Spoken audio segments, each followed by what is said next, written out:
मैं चाहता तो नहीं था कि आप लोगों को बुला के यहाँ पे इस्तेफादी करनी पड़ी, क्योंकि मैंने कुछ सोचा भी नहीं था कि इतनी सिंपल सी बात को इतना बड़ा बतंगड़ बना के पेश किया जाएगा। तो मैं यही कहना चाहूँगा जो मेरे दिल से निकलता है कि जिस इंसान ने पूरी ज़िंदगी मोहम्मद रफ़ी साहब को अपना पिता माना है, जिसके गुरु का नाम उस्ताद गुलाम मुस्तफ़ा खान साहब है, मोहम्मद ताहिर जी हैं, जिसके ड्राइवर्स मुसलमान रहे हैं अभी तक, जिसके ट्रेनर मुसलमान हैं, जिसके सबसे नज़दीकी दोस्तों में से जैसे वाजिद है जिन्होंने मेरे खिलाफ बोला, उनको मैं अपना सबसे अच्छा दोस्त समझता हूँ। जब रोज़े रमज़ान होती हैं तो मैं ख़ुद इफ्तारी के लिए बोलता हूँ, मैं आऊँ खाना खाने आऊँ, इफ्तारी के लिए आऊँ। मेरे घर में जब मेरे पैर में तकलीफ़ थी तो तलत अजीज़ जी ने आके मुझे मेरे घर पे इफ्तारी दी और मेरे बेडरूम में नमाज़ पढ़ी और वो अज़ान पढ़ी जिसके बारे में हम जिक्र करते थे। और उस इंसान के बारे में अगर कोई ऐसे सोचे या कहे या उसको ऐसे टेंट करे कि एंटी मुस्लिम, एंटी इस्लामिक, तो ये मेरी प्रॉब्लम नहीं है, ये आप लोगों की प्रॉब्लम है, ये इन लोगों की जो हमारे देश की मनस्थिति है उसका इशू है। मैं सिंपल सी बात जिस बात को कंस्ट्रक्ट किया गया कि गुंडागर्दी है, उसके पहले का ट्वीट में एक लिमिटेड अमाउंट में लिखा जा सकता है, आप सभी को पता ही है, पूरा निबंध नहीं लिख सकते, you can't right an entire essay on a tweet. तो उसमें मैंने पार्ट बाय पार्ट लिखा था। जिस पोर्शन में मैंने लिखा था कि गुंडागर्दी है बस, उसके पहले का ट्वीट आपने जिक्र नहीं किया। मैंने लिखा था कि I am equally against the temples and gurdwaras who are using electricity to wake up people from the sleep who do not follow the religion. मैं नहीं, मतलब अगर मैं I can never do this to Muslim कि वो से घर के सामने आके मैं बोलूँ हरे राम राम, मैं ये नहीं कर सकता, क्योंकि मैं समझता हूँ कि उनको इससे कोई संबंध नहीं है। They will not enjoy what means prayer to me does not mean prayer to them. तो मेरा सिंपल सा ये कहना था कि हम इतनी थोड़ा सा आपस में एक कंसिडरेट नहीं हो सकते कि पूरे वर्ल्ड में जो बड़ी बड़ी कंट्रीज है वहाँ ऐसा नहीं होता। आप अमेरिका बनना चाहते हैं, वहाँ ऐसा नहीं होता। आप ऑस्ट्रेलिया बनना चाहते हैं, वहाँ ऐसा नहीं होता। तो एज़ बार बार आप लोगों के मीडिया के माध्यम से ये बात पे जोर दिया जाता है कि everybody has the right to their opinion, so simply I also have the right to my opinion, it should not be misconstrued. तो मेरा ओपिनियन ये है कि चाहे वो मंदिर हो, चाहे वो गुरुद्वारा हो, चाहे वो मस्जिद हो, वहाँ पर लाउड स्पीकर कोई रिलीजियस नेसेसिटी नहीं है, क्योंकि लाउड स्पीकर का आविष्कार एडिशन की इलेक्ट्रिसिटी के बाद में हुआ है। तो ये कोई धर्म का हिस्सा नहीं है कि बहुत सदियों से चलती आ रही बात। ये एक मेरे हिसाब से जब किसी मंदिर के ऊपर या किसी मस्जिद के ऊपर लाउड स्पीकर लगाया जाता है तो ये एक स्टेटमेंट बोली जा रही थी कि मैं देखो तुम सबको बता रहा हूँ यहाँ पे मेरा रिलीजन का चलता है। मेरे हिसाब से ये गुंडागर्दी है, ये मेरा मानना है। आपके लिए शायद ये लाड प्यार होगा, मेरे लिए लाड प्यार नहीं है। मेरे लिए ये गुंडागर्दी है कि कोई अपने धर्म को जोर जोर से, और मैं इक्वली प्रोसेशन, मैंने पहले भी ट्वीट में लिखा हुआ है, ये जो रास्ते में जब फेस्टिविटीज़ होती हैं, मैं कोई नाम नहीं लूँगा, उसमें जो लोग दादागिरी से करके नाचते हैं, ए हटो ये करो वो करो, इन लोगों की तकलीफ हो जाती है, पुलिस की तकलीफ हो जाती है। और क्या कर रहे हैं वो बेसिकली धर्म के नाम पे शराब पी के नाच रहे होते हैं, फिल्मी गाना बजा रहे होते हैं। तो मतलब ये दादागिरी नहीं है। अगर मैं ये इशू कह रहा हूँ तो आप बुद्धिजीवियों को मेरी बात समझ के इस बात को सही तरीके से पेश करना चाहिए, क्योंकि आपके बच्चे भी तो उसी देश में बढ़ने वाले हैं कि नहीं बढ़ने वाले। You want to keep the same country as we live in right now. आपके बच्चों को भी तो आगे बढ़ाना है। जब आपके बच्चे बड़े होंगे तो उनको इससे थोड़ा सा बेटर देश देने में तो आप मदद कर सकते हैं कि नहीं। और अगर मैं ये कह रहा हूँ मेरे ट्विटर के माध्यम से सुबह सुबह उठ के, तो आप इसको अलग तरीके से क्यों ले रहे हैं। मैं मुझ जैसा आदमी, मतलब इतना सेक्युलर मैं समझता हूँ अपने आप को, ना मैं राइट विंग हूँ ना मैं लेफ्ट विंग हूँ, मैं इधर बीच में स्टैंड करता हूँ। शायद मैं जानता हूँ कि मुझ जैसे लोगों की तादाद कम है, ज़्यादातर राइट विंग है, ज़्यादातर लेफ्ट विंग है, बीच के लोग बहुत कम मिलते हैं। मैं बीच में खड़ा हूँ, मैं माइनॉरिटी हूँ एक्चुअली। खैर मेरा यही आप लोगों से कहने का मतलब था। हालांकि मैंने ज़िंदगी में कभी इस तरह की बड़ी बड़ी बातें ऐसे भुला के नहीं की है। हम आपस में आप भी बातें करते हैं, हम भी बातें करते हैं, but I have never had to make a speech out of this, जो मैंने कभी बिना प्लान किए मैं कह रहा हूँ। कोई गलती हो तो मुझे माफ़ कीजिएगा, बट मेरे कहने में किसी का निरादर नहीं है। मैं एक सोशल टॉपिक पे बात कर रहा हूँ, ना कि रिलीजियस टॉपिक पे बात कर रहा हूँ, तो इसे उतना तक ही रखें।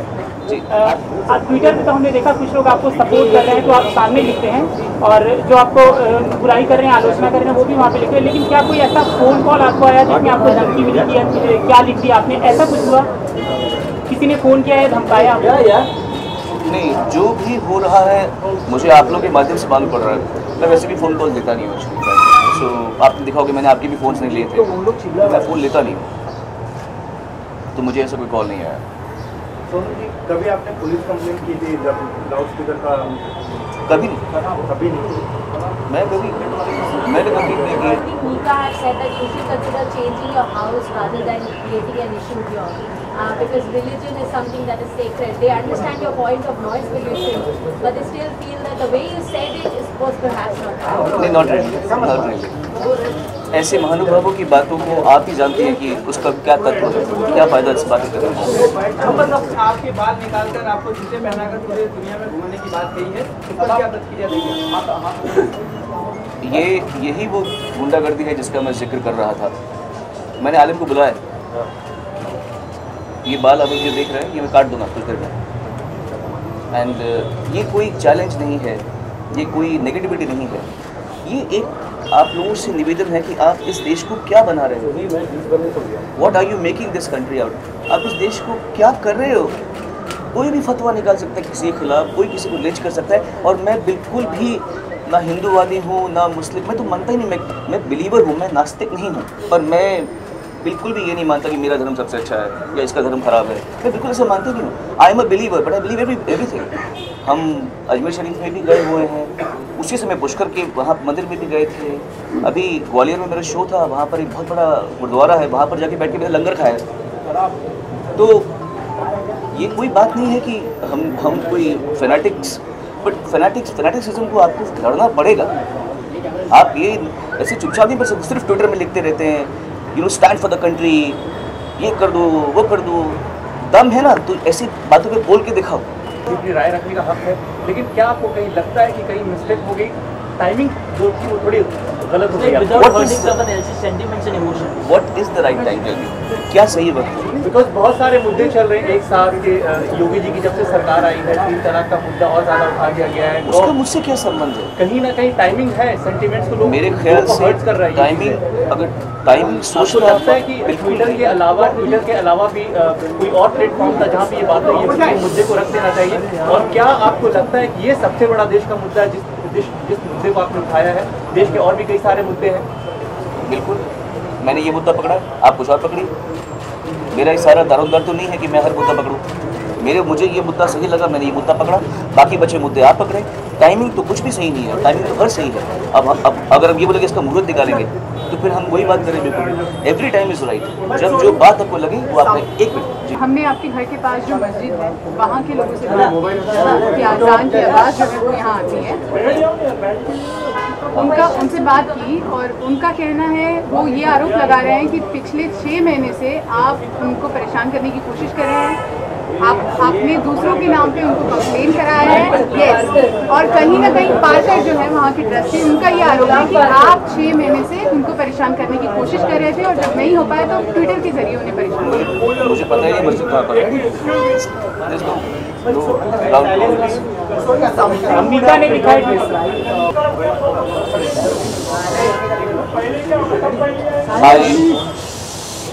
I have another house close to Millat Nagar. Good. So, in conversation with Wajid Khan, do you agree with this point, or what was it between Wajid Khan? मैं समझा ही नहीं, क्योंकि वो मेरी बात नहीं समझे। खैर, सबका हक है बोलने का। मैं अभी भी ये मानता हूँ कि सबका हक है। जो आप मेरी बात से एग्री नहीं करते तो आप भी मुझे कह सकते हैं। फ़र्क है कि कुछ लोग गाली का इस्तेमाल करेंगे, कुछ थ्रेटन करेंगे, पर जिस तरह मुझे मेरी बात कहने का हक है वैसे आपको भी मेरी बात को ना मानने का भी हक है। बट ये सब चीज़ें तरीके से भी हो सकती हैं, कोई बात नहीं। आई नो ट्विटर में ऐसा या सोशल मीडिया में इस तरीके से लोग रिएक्ट करते ही करते हैं, बट दैट डजंट मीन कि लोग मुझे मिसकंस्ट्रू करें, मेरी बात को गलत समझें। मैं ये नहीं चाहता, इसलिए मैंने ये प्रेस कॉन्फ्रेंस बुलाई है। आलिम भाई, आप अपनी बात पर कायम है क्या? आलिम जी आ चुके हैं। Okay, So would you still say that perhaps the phrasing or the choice of words that was what led to the people misconstruing you. Would you say that perhaps you could have used different words? क्या हाय रब्बानी, ये मेरे गुरुजी के बेटे रब्बानी। मैं जो हमारे मुझे आप कोई इनसिक्योर कैसे ट्रीट कर सकता है जब हम आपस में इतने जुड़े हुए हैं। लगता है जैसे मेरे सगे भाइयों से मेरा उतना प्यार नहीं होगा जितना मेरे इन भाइयों से मेरा प्यार है। तो इसलिए मेरे ख्याल से मैंने कुछ भी फ्रेम किया हो। हाँ करेक्ट, एक और बात बोलता हूँ मैं आपको, और इस बात को मैं क्लियर करना चाहता हूँ। शायद कुछ लोगों ने ये बात पकड़ी है कि मैंने मोहम्मद क्यों लिखा है, मोहम्मद साहब क्यों नहीं लिखा। This is a problem of the English language. हम हिंदी में शिव जी कहते हैं, इंग्लिश में शिवा कहते हैं। हम इंग्लिश में लिखते वक्त शिव जी नहीं निकलता, शिवा, कृष्णा, रामा ऐसे आता है। श्री राम नहीं आएगा, श्री कृष्ण नहीं आता इंग्लिश में लिखते हुए। So when you writing a tweet जिसमें एक लिमिटेड जगह में आपको कुछ बात कहनी है, तो मोहम्मद साहब या प्रॉफिट मोहम्मद आदमी के दिमाग में आता ही नहीं है। क्योंकि हमारी जिस तरह किसी मुसलमान की भाषा में लॉर्ड जीसस नहीं आएगा, वैसे ही मेरी भाषा में भी मोहम्मद साहब इंग्लिश में मोहम्मद साहब नहीं आ रहा, मोहम्मद ही आ रहा है।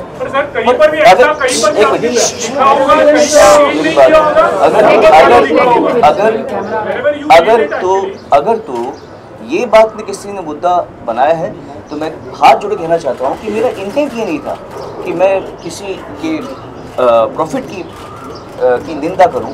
जब ट्विटर में लिखता है तो आदमी बहुत सोच समझ के छोटा छोटा डी की बजाय डी लिखता है, SEE की बजाय C लिखता है, तो हम सोचते हैं कि हम अपना मैसेज कन्वे कर दें। और इंग्लिश में नहीं आता मुँह से जो लोग अभ्यस्त नहीं हैं। रब्बानी के मुँह से आ सकता है क्योंकि ये लोग रोज़ उनका नाम लेते हैं, बोलते हैं। हमारे मुँह से इनके नाम से श्री कृष्ण नहीं आएगा ना, कृष्ण आएगा ना, ये क्योंकि इनकी भाषा में वो नहीं है। आप समझे, इट्स नॉट अबाउट किसी ये जब बोलेगा, ये अगर रब्बानी बोलेगा कृष्णा तो अरे तुमने कृष्ण क्यों बोला, कृष्ण बोला, ऐसे नहीं बोलेगा आदमी कोई भी। तो you have to grant that much, you have to be considerate.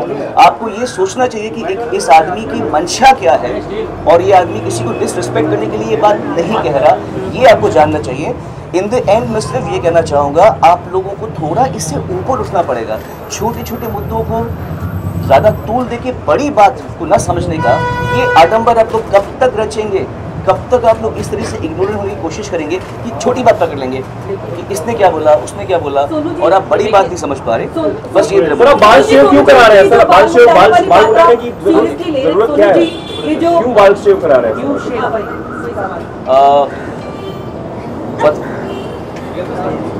वो तो आपको नहीं रहेगा। आलिम और पीछे बस brother, he is not here to stand like a bodyguard with me. ऐसा नहीं, उनको मैंने बुलाया रिक्वेस्ट करके, ऐसा नहीं कि वो मेरे पे मतलब। मैं फिर से ये कहना चाहता हूँ कि जो आज आलिम भाई करेंगे वो कोई एजिटेशन नहीं है। प्लीज़ इसको वैसे मत पेश करना, आप लोग राजा हो मीडिया के यार, ऐसे मत पेश करना कि ये दिखा दिया, ये चैलेंज दे दिया मौलवी को। ये कोई चैलेंज नहीं है। ये आपको बताना है कि बाल काटने वाला मुसलमान है और जिसके बाल काटने का फतवा किया था वो हिंदू है, वही आदमी है। वो हो रहा है, पर इसी बात को हम प्यार से भी कर रहे हैं ना, इसमें कोई एनिमोसिटी नहीं है। कोई ज़बरदस्ती पकड़ के मेरे बाल नहीं काट रहा, मैं अपनी मर्जी से मेरे मुसलमान भाई को बोल रहा हूँ मेरे बाल काट भाई। आप फतवे की ही कहानी आप समझ रहे, आप सब पढ़े लिखे लोग हैं, फतवे की ही बात को हम प्यार से अगर इंटरप्रेट करें तो थोड़ा सा सही मैसेज पहुंचता है या नहीं पहुंचता। बहरहाल अगर आप लोगों की बात समझ आ रही है तो मैं बहुत खुश हूँगा, अगर नहीं समझ आ रही तो कभी ना कभी समझ आ जाएगी, फिर आप इस बात को याद करें कि मैंने क्या कही थी। मेरा सवाल ये है आपसे कि लाउड स्पीकर की बात आप कर रहे हैं, जब आप जगराते या भजन में गाते हैं वहाँ भी तो लाउड स्पीकर होते हैं, तो परेशानी नहीं होती? बिल्कुल होती है, रॉन्ग है। हमारे शो 10 बजे ख़त्म हो जाए, बस जो गवर्नमेंट का डिक्टेट है 10 बजे से 1 मिनट बाद हमको कभी भी कॉप्स अलाउ नहीं करते। आप बताइए इसका आंसर। तो क्या हम ये मानकर चले कि आप कह रहे हैं कि अजान की जो आवाज़ आती है या मंदिरों से जो आवाज़ आती है उसके लिए रॉन्ग टाइमिंग है उसका, रॉन्ग टाइमिंग है। जब हम बच्चे थे, हम स्कूल में जब एग्जाम्स होते थे हमारे, हम सुबह उठते थे, हमारे घर के पास में गुरुद्वारा था, सतनाम वाहिगुरु चलकर लगाते थे सुबह 4 साढ़े 4 बजे के टाइम पे। ठीक है, आई अंडरस्टैंड। सेक्युलर होने का मतलब ये नहीं है कि आप बर्दाश्त करें, आप सहनशील होएं। सेक्युलर होने का मतलब ये है कि आपको सहनशील होना पड़ेगा, आपको दूसरों की कि तकलीफ पे ध्यान देना पड़ेगा। दूसरों को तकलीफ में डाल के हमारी बात को सेक्युलर हो के समझो, ये नहीं करना पड़ता। उल्टा सोच रहे हैं आप। सोनू, आप ये कहना है कि अजान का टाइमिंग गलत है? नहीं, आप ये कहना चाह रहे हैं ना? आप लाउड स्पीकर का टाइम करते भैया। हेलो, लाउड स्पीकर का टाइम।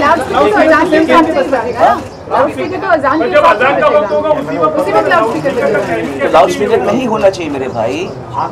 अजान हो या मंदिर की आरती हो, कुछ भी लाउड स्पीकर नहीं होना चाहिए। मेरा ये कहना, मेरे मानना, ये मेरा मत है। मुझे मेरे मत को रखने दो। कुछ लोग ये भी कह रहे हैं कि आप जगराता करते थे, लाउड स्पीकर चलता था, मतलब इस तरह की बातें करें। पहले आप जगराता करते थे।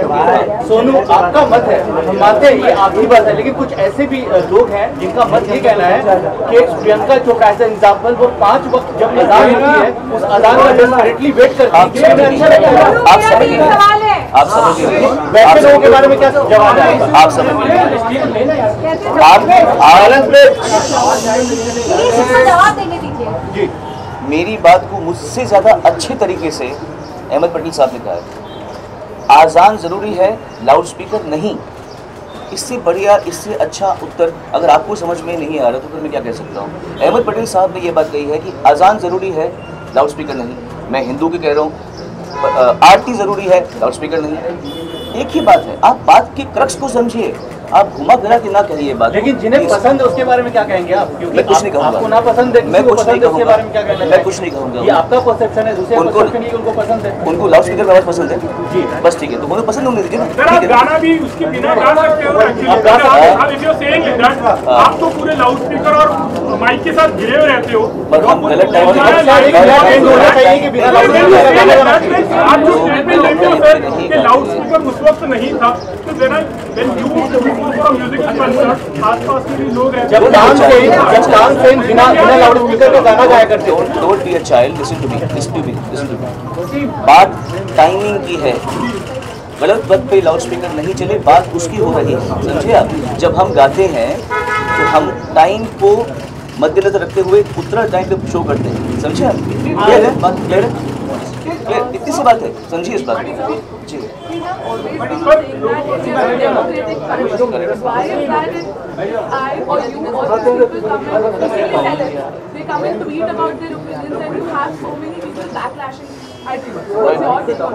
My take is that people feel that they have all the right to their opinions and celebs don't. मैं चाहती हूँ कि आप एक बहुत ही जाने माने कलाकार हैं, बहुत ही समृद्ध। पर मैं भारत का नागरिक हूँ। जी, तो मैं ये जानना चाहती हूँ कि जब देश में एक ऐसा माहौल चल रहा है तो ऐसे आपके आने से पहले बात हो गई, आप लेट आइए, बात हो गई। नहीं सुनो, मुझे ये मैं जानना आप चाहती हूँ लेट कि आइए। एक कलाकार के तौर पे आपकी क्या जिम्मेदारी बनती है? मेरा पहले जिम्मेदारी की बात आपकी बनती है। जो मैं कह रहा हूँ आप उसको पहले कन्वे कीजिए, क्योंकि मैं तकलीफ में आप नहीं है। आपको सब ठीक लग रहा है। मेरा कहने का मतलब जो आप समझें इस बात को कि मैं समझता हूँ कि चाहे वो मंदिर हो या मस्जिद हो या गुरुद्वारा हो, वहाँ पे लाउड स्पीकर नहीं होनी चाहिए। ये क्या रॉकेट साइंस है समझने में? रॉकेट साइंस तो नहीं समझने में। हाँ, अगर मैं रात को 12 बजे गाऊँ तो आपका हक बनता है बोलने का। अगर आप मुझे 10 बजे की बात गाते हुए देखें, आपका हक बनता है। अभी तो कैसे बोल रहे हैं? अगर मैं टाइम, निर्धारित टाइम के बीच में गा रहा हूँ और अपना शो उस समय खत्म कर रहा हूँ जिस समय खत्म करना है, तब आपको क्या आपत्ति हो सकती है? आपकी बात सही है, लेकिन बात सही है। चलो, थैंक यू।